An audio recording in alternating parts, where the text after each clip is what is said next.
فَأْتُوا حَرْثَكُمْ أَنَّىٰ شِئْتُمْ، اللہ نے کہا نا جب عورت حیض سے پاک ہو جائے تو ان کے پاس جا سکتے ہو. تو پاس جانے کا کیا مطلب؟ پاس تو جب حیض آ رہا ہو تب بھی جا سکتا ہے. تو یہ کنایا ہے، ان سے ہم بستری کر سکتے ہو. تو یہاں بھی مطلب ہے ان سے ہم بستری کے بغیر تم نے طلاق دے دی، تو اس لیے تو ان پر عدت واجب نہیں ہے. اب یہاں ہم بستری کا مطلب کیا یہ سمجھیں. علماء نے لکھا ہے کہ جو فقہاء مفسرین نے اس کی تفسیر کی ہے کہ ہم بستری چاہے حقیقتاً ہو چاہے حکماً ہو. حقیقتاً کا مطلب تو یہ کہ فزیکل ریلیشن ہوا. حکماً کا مطلب یہ ہے کہ عورت نے اپنے آپ کو شوہر کے حوالے کر دیا اور مرد عورت سے ہم بستری کر سکتا تھا، یہ موقع ملا مرد کو، یعنی خلوت صحیحہ جسے کہتے ہیں. ایسی تنہائی میں اکٹھے ہو گئے کہ میاں بیوی اگر فزیکل ریلیشن کرنا چاہتے تو کوئی ممانعت، کوئی رکاوٹ نہیں تھی. تو اگر اس کنڈیشن میں بھی وہ جمع ہو گئے، پھر بے شک ہم بستری نہ بھی کی ہو تو طلاق کے بعد عورت پر اب عدت واجب ہوگی. وجہ اس کی یہ ہے کہ یہ جو یعنی عدت کا ایک عدت جو ہے نا، عدت جو عورت پہ واجب ہوتی ہے اس میں دیگر مصلحتوں میں سے ایک حکمت اور مصلحت یہ ہے کہ بچہ جو ہے، بچہ اس کا نسب محفوظ ہو. تو شریعت کا حکم یہ ہے کہ آپ جب بھی کوئی بیان دیتے ہیں نا تو آپ کے حق میں تو وہ بیان مانا جاتا ہے بغیر گواہ کے اور بغیر دلیل کے معتبر، لیکن کسی تھرڈ پرسن کے حق میں وہ معتبر نہیں مانا جاتا. یعنی میں اگر کوئی ایسا بیان دے رہا ہوں جس کی زد پڑ رہی ہے کسی دوسرے شخص پہ، تو دوسرا شخص کیس کر سکتا ہے کہ بھئی آپ یہ بیان کیوں دے رہے ہیں، کیا دلیل ہے. تو اب مسئلہ یہ ہے کہ میاں بیوی نے کہہ دیا کہ ہمارے درمیان ہم بستری نہیں ہوئی ہے، تو ہم کہیں گے ٹھیک ہے نہیں ہوئی ہوگی، لیکن اس بچے کا کیا قصور ہے بھائی؟ ہمیں اس بچے کے بارے میں کیسا پتہ چلے گا کہ واقعی ہم بستری ہوئی ہے کہ نہیں ہوئی ہے؟ عین ممکن ہے ان کے درمیان ہم بستری ہوئی ہو اور حمل ٹھہر گیا ہو، عورت نے کہیں اور نکاح کر لیا فوراً. اب بچے کا اصل باپ کوئی اور تھا، لیکن کنفیوژن میں ہم کسی اور کو اس کا باپ قرار دے دیں گے. اس میں نقصان بچے کا ہے کہ اس کو حقیقی باپ سے محروم ہو جائے گا.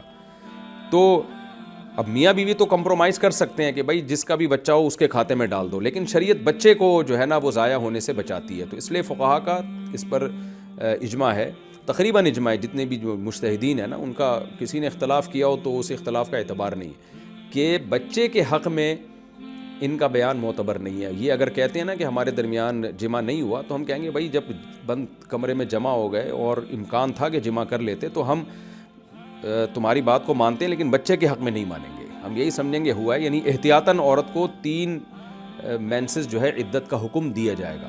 لہذا من قبل ان تمسوہن کا مطلب یہ ہے کہ حقیقتاً تم نے ان کو چھوا ہو یا حکماً چھوا. حکماً کا مطلب چھوا تو نہیں ہے لیکن احکام اس پہ چھونے کے ہی جاری ہوں گے، تو جس کو خلوت صحیحہ کہتے ہیں. اس کی مثال ایسے ہے جیسے قرآن مجید نے سورہ بقرہ میں اللہ تعالیٰ کا حکم ہے وَإِن طَلَّقْتُمُوهُنَّ مِن قَبْلِ أَن تَمَسُّوهُنَّ، کہ اگر تم عورت کو طلاق دے دو چھونے سے پہلے تو فَنِصْفُ مَا فَرَضْتُمْ، تو جو تم نے مہر دیا اس میں سے آدھا دینا پڑے گا، پورا مہر دینا تم پر لازم نہیں ہے. تو وہاں بھی یہی مسئلہ ہے کہ ایک عورت نے اپنے آپ کو شوہر کے حوالے کر دیا، بند کمرے میں دونوں جمع ہیں، شوہر نے نہیں جمع کیا اس سے. اب اگر شوہر نے طلاق دیا نا تو اب پورا مہر دینا پڑے گا شوہر کو. وہاں بھی یہ سوال پیدا ہوتا ہے کہ قرآن تو کہہ رہا ہے کہ جن عورتوں سے تم نے ہم بستری نہیں کی ان کو طلاق دو گے تو پورا نہیں آدھا ہے. تو وہاں بھی ہم یہ کہتے ہیں کہ بھئی جب فقہاء یہ کہتے ہیں، ہم کیا کہتے ہیں، جو فقہاء جو قرآن مجید کو زیادہ سمجھتے ہیں اور محدثین مفسرین جو آج کل کے اسکالر سے قرآن کو بہت زیادہ سمجھتے ہیں اس کی منشا کو، کہ بھئی عورت نے جب اپنے آپ کو شوہر کے حوالے کر دیا ہے تو اب یہ مرد کا قصور ہے کہ اس نے عورت سے ہم بستری کیوں نہیں کی. بند کمرے میں جمع ہو گئے اور کوئی عورت کی طرف سے رکاوٹ نہیں تھی. ہاں رکاوٹ تھی تو ایک الگ بات ہے، عورت کی طرف سے کوئی رکاوٹ بھی نہیں ہے. تو اب آپ اگر نے کچھ نہیں کیا تو یہ باپ کا قصور ہے، اس سے عورت کا حق ضائع نہیں ہوگا. تو عورت کے حق کی حفاظت کے لیے بھی یہ حکم دیا گیا ہے کہ اس آیت کا یہ مفہوم بیان کیا گیا ہے کہ اگر مرد نے عورت کو نہیں چھوا، یعنی حقیقتاً نہیں چھوا اور حکماً بھی نہیں چھوا، یعنی بند کمرے میں جمع ہی نہیں ہوئے، تو آدھا مہر دینا پڑے گا. لیکن اگر وہ بند کمرے میں جمع ہو گئے اور عورت نے اپنے آپ کو شوہر کے حوالے کر دیا، اب اس نے کچھ نہیں کیا، اس کی بیماری تھی یا اس کے ساتھ کوئی مسئلہ تھا، تو پھر اس میں عورت کا کوئی قصور نہیں ہے، عورت کو پورا مہر دیا جائے گا. کیونکہ یہ تو پھر ظلم کا دروازہ کھل جائے گا. مرد ایک ہفتہ بیوی کے پاس بعض دفعہ نہیں جاتے، بعد میں طلاق دے دیتے ہیں، تو عورت کہتی مجھے پورا مہر دو. وہ کہے کہ میں نے تم سے ہم بستری نہیں کی ہے، تو وہ کہہ سکتی ہے بھائی ہم نے تو یعنی ایک نکاح کے طور پر منکوحہ ہونے کی حیثیت سے اپنے آپ کو آپ کے حوالے کیا تھا، اب یہ مرد کا ہیڈیک ہے کہ کیوں نہیں کی. تو تو اس لیے وہاں بھی عورت کے حق کو ضائع ہونے سے بچانے کے لیے علماء نے کہا ہے کہ خلوت صحیحہ بھی جمع ہی کے حکم میں. تو یہاں بچے کے نسب کو ضائع ہونے سے بچانے کے لیے حکم دیا گیا ہے کہ جب تنہائی میں دونوں اکٹھے ہو جائیں گے تو عورت پر عدت واجب ہوگی. یوں ہی سمجھا جائے گا گویا انہوں نے جمع کیا ہے تاکہ بچے کا حق ضائع نہ ہو. اور جہاں تنہائی میں دونوں اکٹھے ہوئے عورت نے اپنے آپ کو شوہر کے حوالے کر دیا تو وہاں اگر شوہر نے ہم بستری نہیں کی تو یہی سمجھا جائے گا گویا ہم بستری کی ہے, یعنی مہر کے حق میں یہ سمجھا جائے گا تو عورت کو پورا مہر ملے گا. تو خوب سمجھ لیں کہ بہت سارے احکام میں خلوت صحیحہ وہ جمع ہی کے حکم میں ہوتی ہے, اس میں عورت پر عدت واجب ہوتی ہے. اسی طرح ایک اور مسئلہ یہ سمجھ لیں کہ عورت کی اگر رخصتی نہیں ہوئی ہے اور مرد اس کو طلاق دے دے تو اگر طلاق یوں دیے تمہیں 3 طلاقیں تو اکٹھی تینوں واقع ہو جاتی ہیں, اور اگر یوں دیے تمہیں طلاق طلاق طلاق تو پہلی طلاق ہوتے ہی نکاح ختم ہو گیا اور عدت بھی لازم نہیں ہے عورت پر, تو بالکل یہ ختم ہو گیا. اب جب دوسری دفعہ طلاق کا لفظ اس نے اناؤنس کیا تو یہ عورت اجنبی بن چکی ہے, لہذا وہ دوسری طلاق ضائع ہو جائے گی, واقع نہیں ہوگی, تیسری بھی ضائع ہو جائے گی. تو ایک طلاق کے ساتھ نکاح ختم ہوگا, لہذا میاں بیوی جب چاہیں دوبارہ نکاح کر سکتے ہیں کیونکہ 3 طلاقیں نہیں ہوئی ہیں. یہ مسئلہ ہے. لیکن اگر میاں بیوی نے تنہائی میں ٹائم گزار لیا, پھر اگر شوہر نے بیوی کو یوں طلاق دی, یعنی جمع نہیں ہوا دونوں کے درمیان, لیکن شوہر نے بیوی کو کہا تمہیں طلاق ہے طلاق ہے طلاق ہے, اس طرح 3 طلاقیں, تو تینوں واقع ہو جائیں گی حالانکہ جمع نہیں ہوا. تو وہاں بھی یہی وجہ ہے کہ اس بات کا امکان ہے کہ بھئی یہ ہو سکتا ہے حلالہ کی جو ہے نا وہ بچنے کے لیے, جو جائز حلالے کی بات کر رہا ہوں, ناجائز حلالے کی بات نہیں کر رہا میں, کہ یہ دونوں نے مکمکا کر لیا ہو کہ ہمارے درمیان کچھ بھی نہیں ہوا لہذا ایک طلاق واقع ہوئی ہے. تو وہاں چونکہ شریعت کا حق ہے, شریعت عورت کو اجازت نہیں دیتی شوہر کے پاس دوبارہ جانے کی اگر شوہر ہم بستری کر چکا ہے, تو وہاں ان کی بات کا اعتبار نہیں کیا جائے گا. یوں کہا جائے گا ٹھیک ہے بھئی ہو سکتا ہے آپ سچ بول رہے ہو, لیکن تینوں طلاقیں واقع ہوں گی کیونکہ میاں بیوی بند کمرے میں جمع ہوئے تھے. ابھی آپ کہہ رہے ہو کہ دونوں ہم بستری نہیں ہوئی, لیکن ہمیں اس بات کا علم نہیں ہے, ہم ظاہر کو دیکھیں گے. ظاہر یہی ہے کہ جب مرد اور عورت کو کوئی بیماری بھی نہ ہو اور کوئی رکاوٹ بھی نہ ہو اور وہ دونوں بند کمرے میں جمع ہوں تو یہ بہت مشکل ہوتا ہے کہ دونوں جمع نہ کریں, دونوں مرد جو ہے وہ عورت سے اپنی ڈیزائر پوری نہ کرے, اپنی خواہش پوری نہ کرے. یہ بہت, اس کا وقوع بہت ہی شاذ و نادر ہے. تو ہم یہی سمجھیں گے کہ بھئی عورت کو مہر تو آدھا ملے گا کیونکہ عورت خود اعتراف کر رہی ہے کہ بھئی میں نے اس کو قریب نہیں آنے دیا, تو اس لیے عورت کو مہر تو آدھا ملے گا, لیکن کیونکہ عورت کے خلاف اس کی زبان کا, اس کی بات کا اعتبار کیا جائے گا. لیکن 3 طلاق کے حق میں ان کی باتوں کا اعتبار نہیں کیا جائے گا بلکہ تینوں طلاقیں واقع ہو جائیں گی. تو یہ میں یہ بتانا چاہ رہا ہوں, جو مسئلہ سمجھانا ہے کہ خلوت صحیحہ جو ہے نا, خلوت صحیحہ, صحیحہ کا مطلب فاسد خلوت نہ ہو. بعض دفعہ تنہائی تو ہوتی ہے لیکن ہم بستری سے بہت سی چیزیں رکاوٹ بنی ہوئی ہوتی ہیں, تو اس تنہائی کا اعتبار نہیں ہے. باقی اس کے تفصیلی احکام فقہ کی کتابوں میں.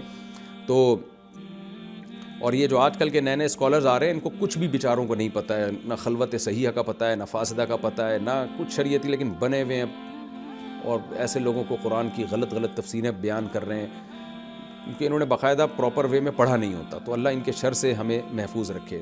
عدت کے حکام بھی چینج کر دی اب تو بہت سے آج کل کے اسکالرز نے, جو حالانکہ قرآن میں وہ منصوص ہیں.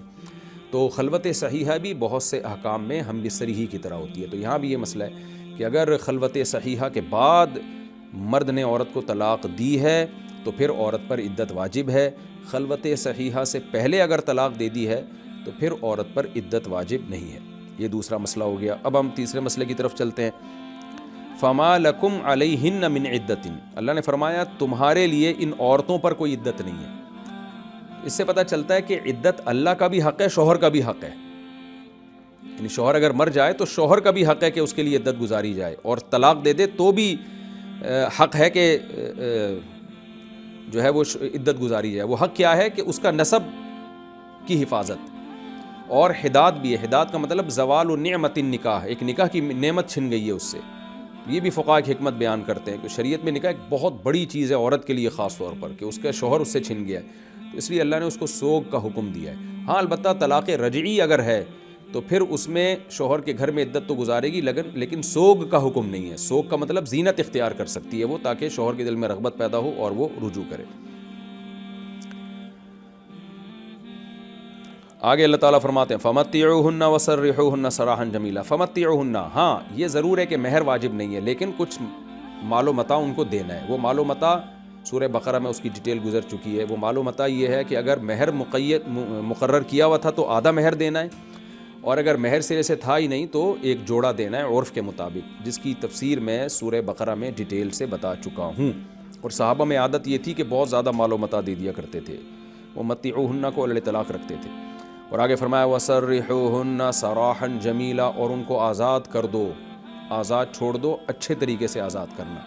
اچھے طریقے سے آزاد کرنے کا کیا مطلب ہے کہ مہر نہ دبا کے بیٹھ جاؤ. ایک بات, کوئی اگر ان کی طرف سے تحفہ یا گفٹ ملا ہے تو جبراً اس پہ قبضہ نہ کر لو. ہوتا ہے نا کہ جو وہ یعنی لیا اس چکر میں ہوتا ہے. بعض دفعہ یہ ہوتا ہے اس کو کہیں اور شادی نہیں کرنے دے رہے ہوتے, تو یہ بھی ہے کہ اس یعنی بدنام کر کے, تو زبان سے بھی اذیت نہ دو. آج جیسے ہو رہا ہے طلاق دینے کے بعد اس مطلقہ کو اتنا ذلیل کیا جاتا ہے, اتنا بدنام کیا جاتا ہے, وہ بھی کر رہی ہوتی ہے, یہ بھی کر رہے ہوتے ہیں, تو یہ ان سب چیزوں سے اللہ نے پابندی لگائی. اور ایک اہم بات اس میں ہمیں یہ بھی پتہ چلی, اس تصریح کہتے ہیں آزاد چھوڑ دینا, تو اس سے پتہ چلتا ہے کہ عورت باؤنڈ ہوتی ہے. یہ جو آج کل کے اسکالرز آ رہے ہیں نا, جن کو نہ قرآن کا پتہ نہ حدیث کا پتہ, ترجمے تک غلط کر رہے ہوتے ہیں, جو یہ کہہ رہے ہیں کہ عورت کو بھی خلا سے طلاق لینے کا حق ہے, کورٹ سے طلاق لینے کا حق ہے.